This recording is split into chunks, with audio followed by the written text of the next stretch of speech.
Hey guys, and welcome back to the Pokemon Fab 5. I am your host, Mulattomi, and today I'm bringing you a different type of video. This is a post-commentary, and I'm also not in my normal studio. I am currently in Los Angeles, California for EA Play 2017. So basically, because of that, I don't have the capacity of doing a live commentary, and I don't have my normal microphone. But today we are taking on Dan, aka aDrive, in the conference semifinals. So his team is very scary, and as you can see on the screen, he ends up bringing Necrozma, Krookodile, Infernape, Shaman, Alolan Ninetales, and Goodra. While we are bringing Mew, Kecleon, Weezing, Wishiwashi, Haxorus, and Volcarona. So one of the things that needs to be pointed out early is the sets. So first and foremost, let's start off with Mew. It is a 252 HP, 196 speed Mew with 60 defense. It is designed to outspeed Krookodile. And it has Super Fang, Knockoff, Defog, and my personal favorite is Snatch. Because we are not rocking any Sand this week, I anticipated an Alolan Ninetales lead, so I was going to use Snatch and steal his Aurora Veil, which is one of the only moves that is a setup like that where Snatch is actually effective. Usually it's only for setup moves in terms of, super Swords Dance and Stockpile and things like that. So that's the set on Mew. It's a leftover set. Next up, we have the Kecleon.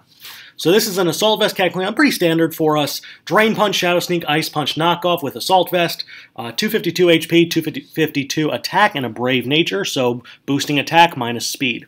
After that, we have the Weezing, and this is my personal favorite set of the day. It is a Weezing with Black Sludge and Levitate, Stockpile, Pain Split, Toxic Spikes, and Sludge Bomb. 252 HP, 252 Bold Nature defense, 4 special attack. Basically, this is designed to tank any hit, including a Draco Meteor from a Goodra that is not extremely specially offensive, and be able to Pain Slit it off. It is our main counter for Krookodile and for Infernape, and it is a very fun set. The Toxic Spikes are there to stack it because he only has one Pokemon that can get rid of them, and that is Alolan Sandslash, which he's only brought, I believe, once this season. Next up, we have the Wishiwashi. This is a cool set because it's rocking a Citrus Berry, so you don't really know what item it's going to have. With U-Turn, Earthquake, Scald, and Ice Beam, 252 HP, 4 attack, 252 special attack, and a Quiet Nature, so special attack boosting, speed decreasing. The U-Turn and the Earthquake is to get initiative against the obvious switch-in being the Goodra, working against a Wishiwashi. While an Ice Beam still would do a lot to it, not a lot, it would do like 30% to an Assault Vest Goodra. The Earthquake can do about 40%, and the U-Turn is a good way to get initiative and get into my Haxorus and other things. Next up, we have the Haxorus, which is rocking Dragonium Z with Unnerve, Dragon Claw, Dragon Dance, Earthquake, and Poison Jab. 36 HP, 252 attack, 220 speed with a Jolly Nature, I think it is? Yeah, it's a Jolly Nature. And we're rocking Unnerve. So one of the cool things about this set is that we didn't really have much of a usage for Mold Breaker this week. So I wanted to run Unnerve because if he was running something like the Poison Berry, the poison reducing super effective damage, or the Dragon reducing super effective damage on Goodra, then those berries would not activate when facing Haxorus. And if he was gooey on the Goodra, then we would be able to go for the Dragonium Z, avoid making contact with him on the Dragon Claw and take him out, and he wouldn't be able to pop his berry. So that was the idea behind that set. And lastly, we have the Volcarona with a Charty Berry, Quiver Dance, Psychic, Giga Drain, Bug Buzz, 60 HP, 252 special attack, 196 speed, with a Timid Nature, and this is to outspeed Krookodile as well. So that pretty much rounds out our team. So without further ado, let's get into the actual battle.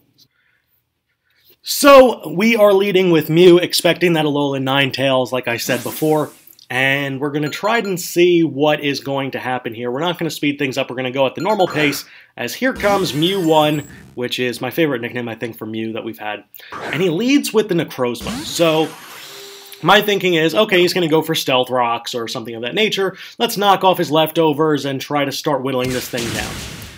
But then no item came off. And it is I found out later, it is a max special attack modest Necrozma with Dark Pulse for the Dark Hole Eclipse. This has a 68% chance to one-shot Mew, and it is a beautiful animation. Unfortunately for us, we did not fall in the 32%. So Mew goes down early. The Snatch obviously didn't end up working for us, but it was a cool idea. So in comes Volcarona, and I'm a little bit afraid of what he has in store for us, but I'm fully prepared to Bug Buzz and try to get this thing out of here. So he's going to switch into Rafiki, which is the Infernape. So this makes me believe that he's Scarfed, but I'm not positive. As the Bug Buzz comes out, he resists it, and I bet he's feeling that he can go for a Stone Edge or a U-turn or something and get some initiative, try to expect a switch, and whatever. So the U-turn comes out, doesn't do very much, and goes back to Dan, and he's going to bring in Slime Shady the Goodra. So here I decide to go for a Psychic instead of the Bug Buzz, which, you know, just in case he stays in, goes for a Rock-type move or something. But Volcarona's too important right now. It deals with a lot of his team, and we're going to switch into Weezing. So Weezing, the shiny Weezing comes out, and here comes a Draco Meteor. It was either a Superpower or a Draco Meteor. I expected the Superpower for the Kecleon switch in. Instead, the Draco comes out, and it does a lot of damage. It does 103 HP in damage. Well, after recovery, we're up to 79. There's no way in the world that a Draco Meteor will kill us. So what we do is we click Pain Split here. And what happens? He drops another Draco on us at -2. And he crits us. And we just lost our probably our most important Pokemon in this matchup for the sake of stopping Infernape, for the sake of being able to Pain Split, set up Toxic Spikes, and start whittling him down. So we bring in Haxorus, and I'm going straight for a Dragon Claw. No reason not to, as he goes into Steve the Crocodile, which, you know, he gets that Intimidate off, which is fine. I'm not really too worried about that. I'm going to go for the Dragon Claw here, and it's going to do a good amount to him. I mean, that's a good amount of damage.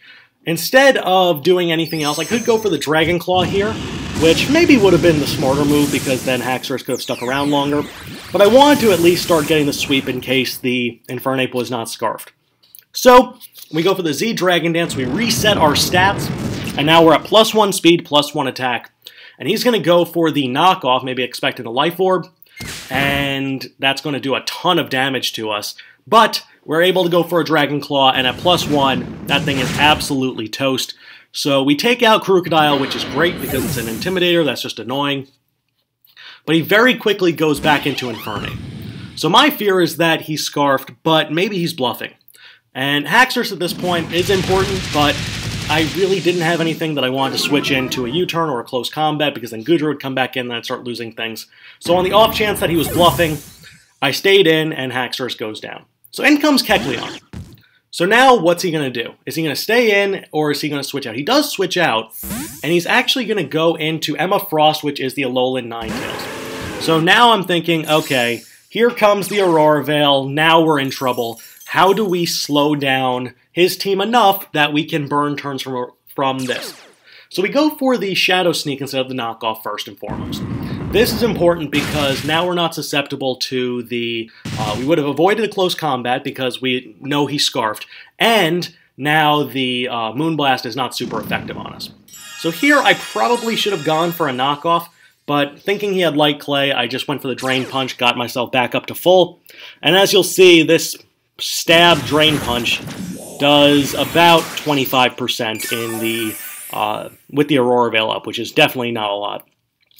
But now I know that a Moonblast is coming. So I have to go for another Shadow Sneak because I don't want to take a Moonblast. I could have switched into Volcarona maybe and scared him out, but I know last time he carried HP Rock. So he's going to go for the Moonblast, and we are Assault Vest, but this is a Life Orb Alolan Ninetales. So that does some pretty good damage. We're buffeted by the Sandstorm. And at this point, there's no point in going for a Shadow Sneak. Let's get some of the health back. He goes for a Blizzard here, and it's going to lower us down to about 44 HP. The Life Orb will reduce how much damage or how much HP we gain back, but it does guarantee that we take out the Alolan Ninetales here. So Kecleon is putting in the work, but he's a little low on health, and the Hail is still an issue for us. So he's up to 56 HP, which is just about a third. and the hail will knock him back down to about 45. So in comes the Infernape, and really I didn't want to let Kecleon go down because we would have no answer for the Goodra with our other special attacker, or with our other physical attacker down. So I'm expecting a Flare Blitz here, so I go into Wishy-Washy. So Wishy-Washy comes in, he goes for the Flare Blitz, and you're going to see how much this does to the Wishy-Washy. I mean, we eat that up very nicely. He takes damage from the recoil. We know he's Scarfed, so we know he's switching out. So instead of going for the Earthquake or the Scald, we expect that he's going to go into Shaman here, and we go for the U-turn. So right here, we do only a little bit of damage because of the Aurora Veil, and that's just not enough. So what we're going to do is we're going to go into Volcarona.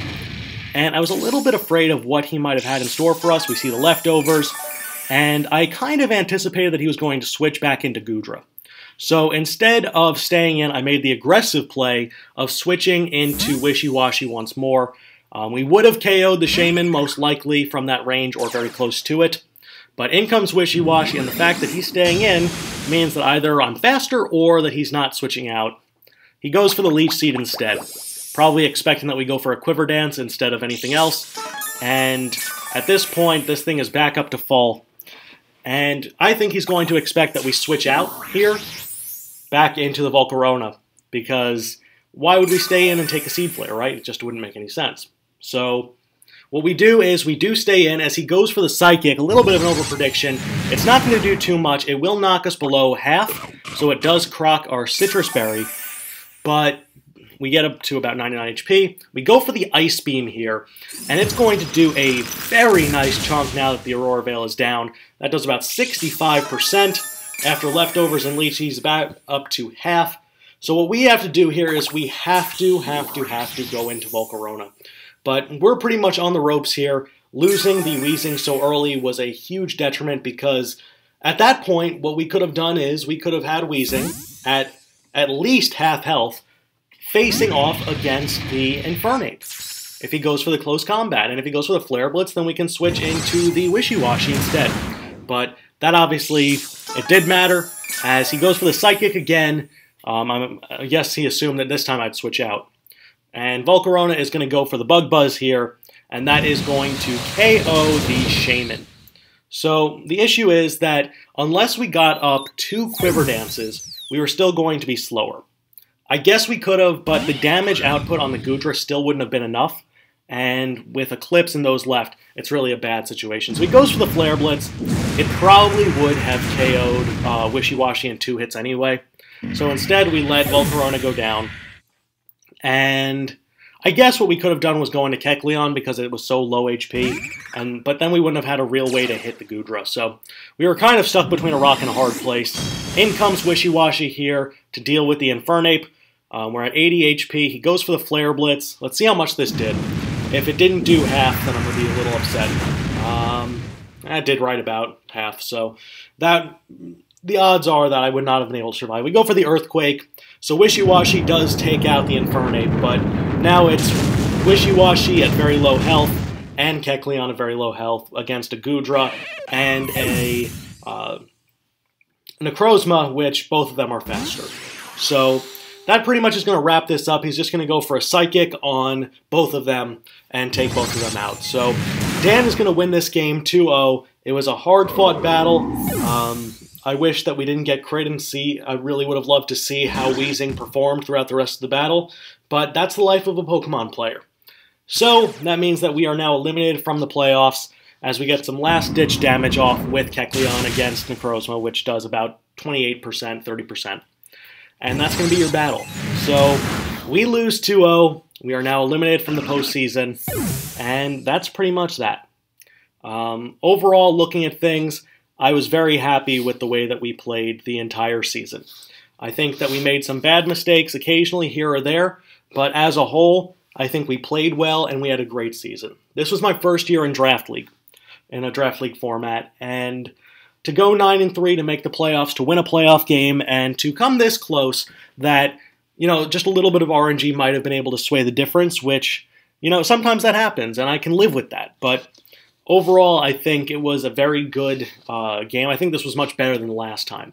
The last time I faced Dan, I was completely outmatched, but this time I think we were a little bit more even. I made some better plays. He made some very good plays. His sets are always on point. And I was really excited for this rematch, and I don't think it really disappointed. We didn't bring sand the final 3 weeks, I think it was, and whether that was smart or not is yet to be seen. I probably wouldn't bring sand against Infernape anyway because of Mach Punch, but that's neither here nor there.